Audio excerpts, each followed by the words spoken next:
raising your hand. Opposed?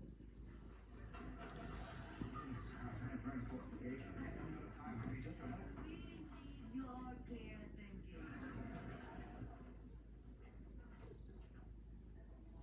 Today? As chairman, I would like to say that very little can be accomplished in an atmosphere supercharged with emotion.